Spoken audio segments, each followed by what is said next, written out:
नमस्कार विद्यार्थियों, इस वीडियो में आप बहुत ही आसान तरीके से बहुपद के गुणनखंड ज्ञात करना सीखेंगे। तो विद्यार्थियों, यहाँ पर हमारा दिया गया बहुपद 5x² + 12x + 7 है। इस बहुपद के गुणनखंड ज्ञात करने के लिए सबसे पहले हम x² के गुणांक का अचर पद से गुणा करते हैं।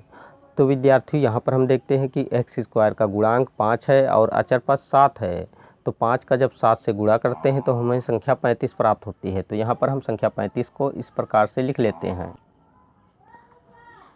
अब हम संख्या 35 को दो ऐसे गुणनखंडों में ब्रेक करते हैं कि इन दोनों गुणनखंडों का जब आपस में गुणा करें तो हमें संख्या 35 प्राप्त हो। और यहाँ पर देखते हैं कि प्लस का चिन्ह लगा हुआ है, अर्थात इन दोनों गुणनखंडों का आपस में जब जोड़ करें तो हमें संख्या 12 प्राप्त हो।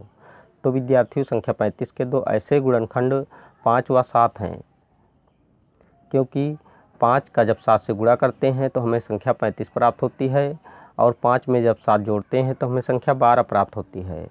अब हम यहाँ पर बराबर का चिन्ह लगा देते हैं।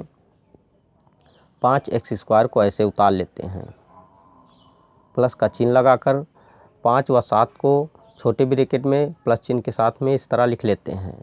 5 + 7, x को बाहर लिखकर अर्थात ब्रैकेट के बाहर लिख लेते हैं और प्लस का चिन्ह लगाकर 7 लिख लेते हैं। अगले स्टेप में 5x² को ऐसे उतार लेते हैं, प्लस का चिन्ह लगा देते हैं। अब इस छोटे ब्रैकेट में x का गुणा करते हैं, अर्थात इस ब्रैकेट को खोलते हैं। तो x का जब 5 से गुणा करते हैं तो 5x प्राप्त होता है। तो यहाँ पर 5x लिख लेते हैं, प्लस का चिन्ह लगाकर। x का 7 से गुणा करते हैं तो 7x प्राप्त हो जाता है। तो यहाँ पर 7x लिख लेते हैं, प्लस का चिन्ह लगाकर 7 लिख लेते हैं। अगले स्टेप में इन दोनों पदों में व इन दोनों पदों में कॉमन देखते हैं, अर्थात सेम गुणनखंड देखते हैं। तो विद्यार्थियों, इन दोनों पदों में 5x कॉमन है, तो 5x को छोटे ब्रैकेट के बाहर लिख लेते हैं और छोटे ब्रैकेट में जो शेष बच जाता है उसको लिख लेते हैं। तो यहाँ से एक x शेष बच रहा है तो x को लिख लेते हैं और प्लस का चिन्ह लगा देते हैं। यहाँ पर 5x पूरा बाहर आ गया है तो 1 शेष बचा तो 1 को लिख लेते हैं।